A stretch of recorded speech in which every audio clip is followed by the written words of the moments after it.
Hey, what's going on? Good afternoon, guys. What is going on in the kitchen today? So check it out. Today, I am making bacalao. Bacalao is basically saltfish. Well, it's not basically. It is saltfish or cod, whatever you want to call it, salted cod. But I'm making my bacalao the traditional Puerto Rican way. So bear with me, guys. I don't want to burn up the kitchen here because I'm trying to multitask here. So what I got going on here, I have some fat back frying up, and the way the bacalao is made in the Puerto Rican household is made several ways, but the way I'm making it today is basically sauteed with some onions, some garlic, some fat back, and the fat back is used to get the basic oil, the oil that you're basically going to use, all the oil you're going to use, except for the olive oil that you add afterwards. But frying up the fat back, I got my onions already pre-cut, so I'm going to add that to the pan here. And you can use as much onion as you want. The more, the better. Some people add olives to their dish, and I might add a couple olives to it. You know what the heck, you know. But I got the saltfish boiling. I'm not gonna boil it too long because I've actually rinsed it a couple times. I rinsed it a few times, and I wind up letting it sit in water for about 24 hours. And what that does is, when you buy saltfish in a package, it's preserved in salt. Actually, it's cooked in salt. So the saltfish is already cooked. I'm gonna tell you that right now, guys. Now, I've seen a lot of videos on people making bacalao or saltfish and ackee or traditional Caribbean dishes with saltfish. And the one thing that kind of disturbs me, now I dipped that in the water to kind of rinse my spoon off. The one thing that kind of bothers me a little bit with people making saltfish is that they break up the saltfish too fine, and they overcook it when they add it into the frying pan. That's one thing that and again, everybody makes their dish different, so I'm not saying that it's wrong. It's just you don't have to cook the saltfish so long. It's already cooked. When it comes out the bag, you can actually eat it like that because the salt actually cooks it. Is preserving it, but it actually cooks the fish as well. It's almost like having certain meats and things in brine.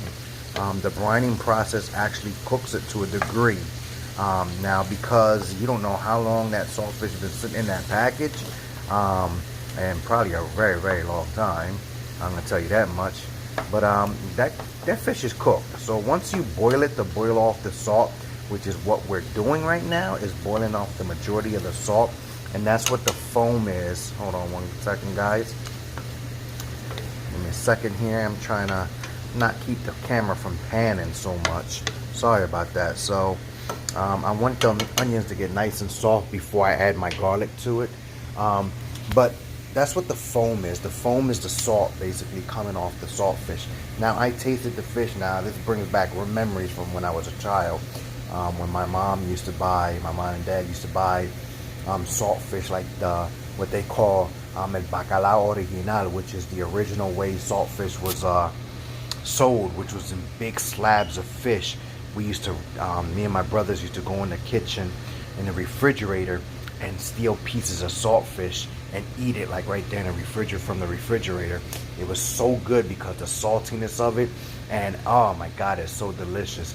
The other thing we used to fight for is the fat back. When my mom used to fry fat back, we used to reach in the pot and eat the pieces of fat back. But you know, childhood memories and stuff like that. So always great. But like I said, the saltfish is cooking already. It's already cooked. You're boiling it, so you're further cooking it and getting most of the salt off of it. And that's why you don't season this dish with any other seasonings except for maybe pepper and garlic and olive oil, to kind of combat the saltiness of this fish. And of course, the fat back is preserved in salt as well. So you really have to watch the salt contents in here. So you really want to get as much salt off the saltfish as possible. Now I have my lentils in the back stewing in a tomato based type stew, which is basically the go-to all in most Puerto Rican stews, which is the green seasoning, the adobo, the tomato paste, the sazon, or whatever you're gonna add to it. And you basically add the lentils to it with a little bit of water. I'm probably gonna add a little bit more water because that's kind of thick. And let that go. I'm gonna let that simmer for a little bit. The saltfish is done. I'm gonna turn the fire off. I'm just waiting for my onions to cool down. So I'm gonna put this down while I rinse off the saltfish. I'm gonna make some quinoa with this dish as well. So I'm gonna boil my quinoa in a beef broth, and I'm gonna bring that up to a nice boil, and that's gonna be added to the side. So it's gonna be some quinoa, some stewed lentils with some bacalao or saltfish, whatever you want to call it, with some sauteed onions, fat back, garlic, and things of that nature. It's a very delicious dish. In many Caribbean islands, Jamaica mainly, saltfish is eaten for breakfast. In Puerto Rico, saltfish is actually a dinner, and it's made in a lot of ways. Bacalao is used a lot in Puerto Rico. This is one of the ways that it's made. The other dish that most Puerto Ricans would know is gazpacho. Now, gazpacho, I hope you guys can hear me while I'm talking, but I'm going to come back to the camera in a few seconds. I'm just rinsing off this saltfish here, getting off the majority of the salt off of this.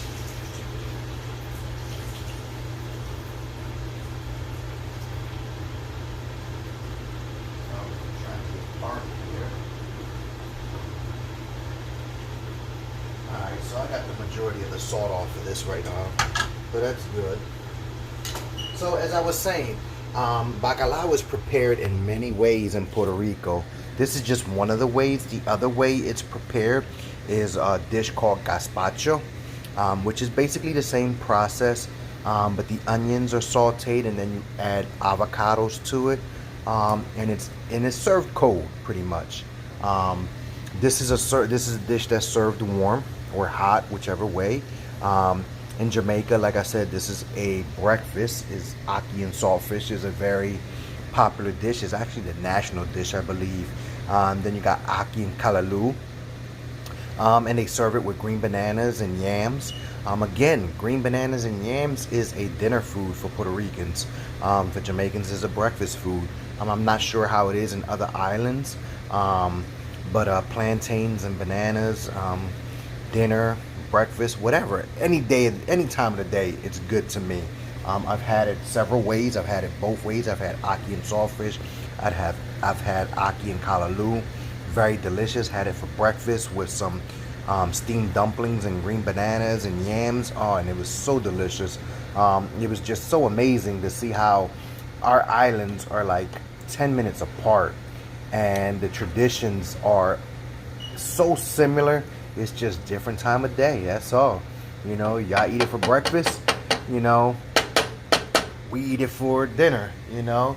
And like I said, I'm a self-proclaimed Jerican, so I'm eating any time of day. This is actually my nighttime, like I said. Some people's morning, some people's afternoon. This is actually my nighttime because I'm about to go to bed after I finish cooking this. So getting these onions nice and soft before I add my garlic and my black pepper to taste. Now, like I said, the saltfish is already cooked, guys. There is no need to sit here and fry the hell out of that fish. It's also no need to break that up in really tiny pieces that I've seen a lot of recipes do, and that kind of irritates me. It doesn't piss me off. It kind of irritates me because I like substance to my food. You know what I mean? It's like I like to get a fork full of food and eat everything. So when I do my saltfish, you're usually gonna see chunks like this in my saltfish, which are nice chunks in there. I want substance, so I don't stir it up. I kind of fold it into the mixture, just to give it the seasoning. But you know, that's my preference. Again, some people like it broken up a little bit finer. Like I said, I want substance to mine. So this is 2 packs of bacalao here, which isn't much, but it's enough servings. So I'm gonna go ahead, since everything is coming together, I'm gonna go ahead and put this camera down real quick, and I'm gonna grab another pot and start my quinoa, because the quinoa is gonna take a little bit longer, because it is raw quinoa. This is a mini quinoa. It's gonna take about 15 or 20 minutes, and you cook it the same way as rice. So let me show you guys. Hold on one second. Let me put this camera down. And again, I'm gonna use about, let me rinse this measuring cup out because it got some lentils still in here. I'm gonna use about, I think I got a cup of quinoa in here. I don't know if I got a cup of quinoa in here or not. I'm not sure how much I got in here. I'm not gonna use the whole thing because it actually makes a lot. So this is about 3/4 cups. What the hell? Let's use a cup. Okay, so I got about a cup of quinoa right there. I got a little bit left. This will be a good meal for another day. So I got a cup of quinoa. I'm gonna go ahead and grab a larger pot here because again, I don't want to underestimate this. So I'm gonna move my frying pan to the back here and put my big pot right here in the front. So like I said, I'm gonna make this in beef broth, but I'm gonna use the bootleg version beef broth. So this is what, for every 8 ounces of water, I'm using a cube of beef broth. So this is a ShopRite's version of beef broth. So it says this makes 25 cups. So okay, 1 cube per cup. So I'm using 2 cubes because I'm about to use 2 cups of water. I'm probably gonna use more than that, but I'm gonna rinse off my quinoa.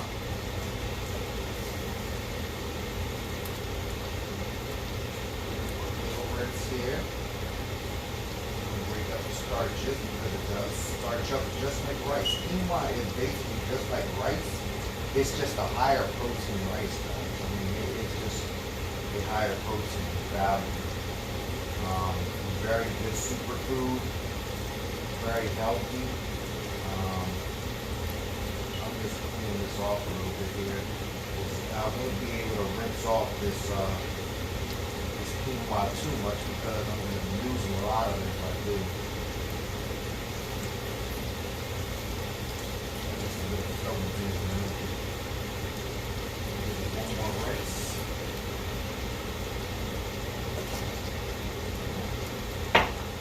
Now I'm going to add a little bit of oil to the bottom of this pot here. A little bit of oil, 2 tablespoons of oil.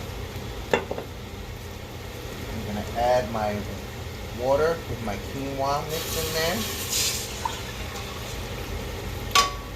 I'm going to try and get as much of this quinoa out of here as possible. I'm going to add another cup of water to this.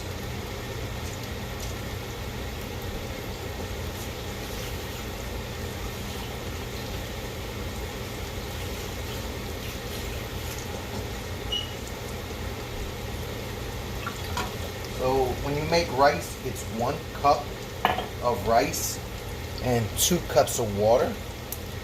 So that's the conversion for regular white rice. I'm gonna drop those beef bouillons in there.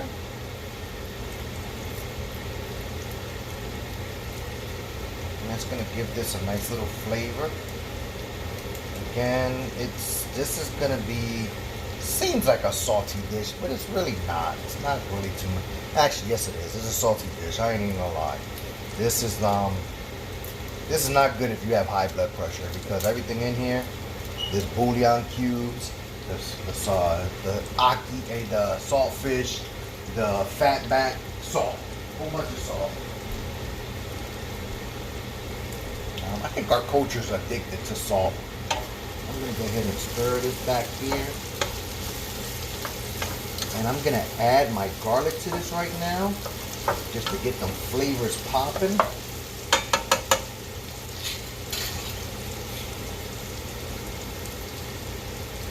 Don't make too much of a mess here.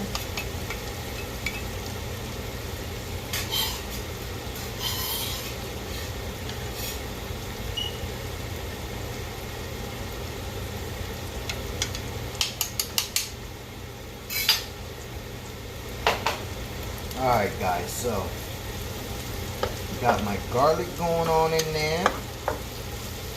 That is smelling delicious. Okay. I'm gonna stir this rice, this quinoa up. I might have to add some more water to this. I might, I don't know. I'll see. Okay, come over here, stir up my lentils. That's looking good. I'm gonna add a little bit more water to these lentils because they're looking a little on the drier side. I want a little bit more sauce to that. So the lentils aren't cooked yet, so that's a good thing. It's gonna continue the cooking process with them because they were raw lentils. There you go. Stir that up. Let y'all see what this all looks like right now. Oh man, the smells are so good right now. Smell garlic. And yes, I'm cross-contaminating, so what guys? This is all coming down in the same, going down the same pipe because I'm gonna eat it all the same. You know, all this is getting eaten. All these flavors are gonna commingle with one another.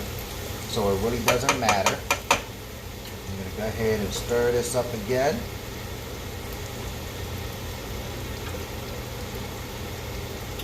Okay, I got that on a boil. Alright guys, so let me show y'all what that all looks like. Let me grab some black pepper here. Let's see, where's my black pepper? There you go, my black pepper. Alright. So I'm going to go ahead and add some black pepper back here. Awesome, awesome. And I like a little kick to my food, so I'm going to go ahead and add some red pepper flake here, some cayenne pepper. So actually, I'm not. I'm going to add my pepper sauce to that. So I'm gonna bring out the fire. So this right here is the fire, guys. That right there is some pure heat. Give it a little stir there. And I'm just gonna add a very little bit because it's really, really hot, guys.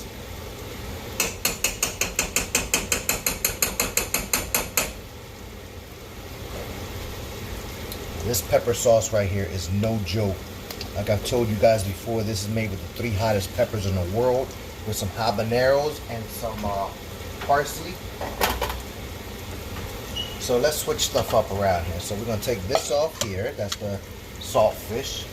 And we're going to turn this back burner off and bring these onions up to the front here.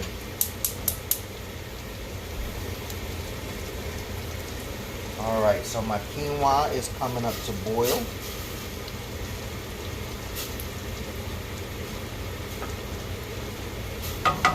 That's good. Okay, so I'm going to mix this up here so the peppers get the flavor all in. Awesome, awesome. Okay, I got my lentils going on in the back there. Getting all nice and happy. Oh yeah, it smells so good. A lentils are doing its thing back there.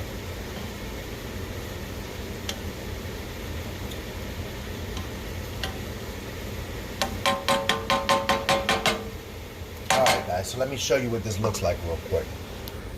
So that's the lentils in the back doing its thing. This is the onions with the fat back, the garlic and the onions with now that little hot pepper sauce in there getting good.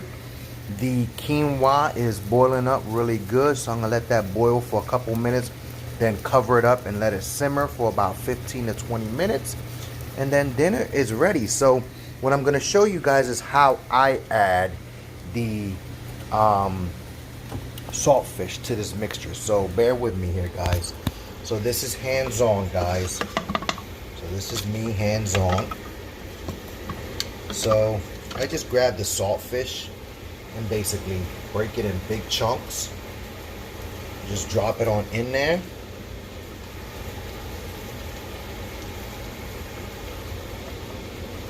Because it's gonna break up some, of course. It's gonna definitely break up some. But I don't want it to break up so much. You know what I mean, guys? It's like I don't want this to be fish flakes. I don't want to eat fish flakes. I don't want to eat tuna fish. You know what I mean? When you make tuna fish, it breaks up in flakes. I don't want that. I want nice, big chunks of fish. You know? And this is boneless saltfish, so you don't have to worry about the bones. I'm just grabbing big chunks here. Just breaking it up. And this is cool enough that I can handle it, as y'all can see. That was a big, giant piece that fell in there. We don't want that big of a piece. We don't want people to eat fish sandwiches, you know what I mean?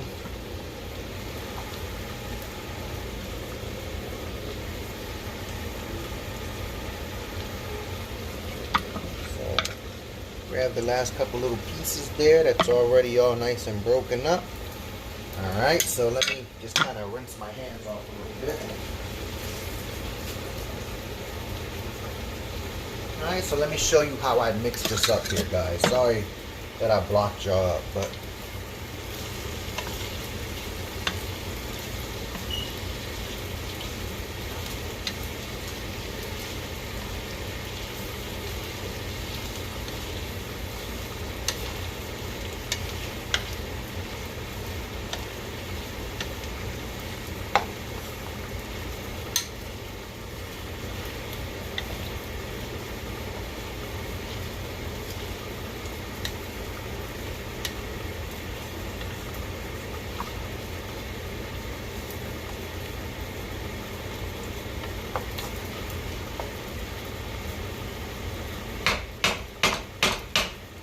stir these beans up again, stir these lentils up some more.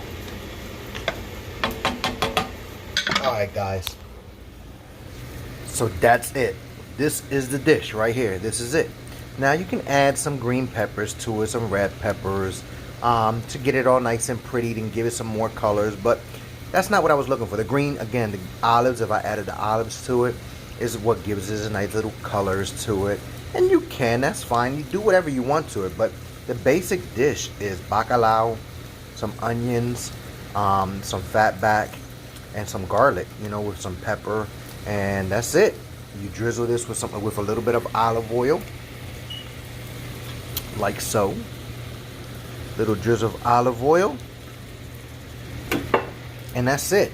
Serve that up with some rice or some quinoa in my case, with some lentils on the side, and you have a complete semi-healthy dish aside from all the salt, guys. Guys, I thank you for joining me in my kitchen. As always, stay true to yourselves, keep it 100, and I love y'all. I will join me in my second video, part 2, as I plate it up and show you what this looks like. Alright guys, love you. Deuces.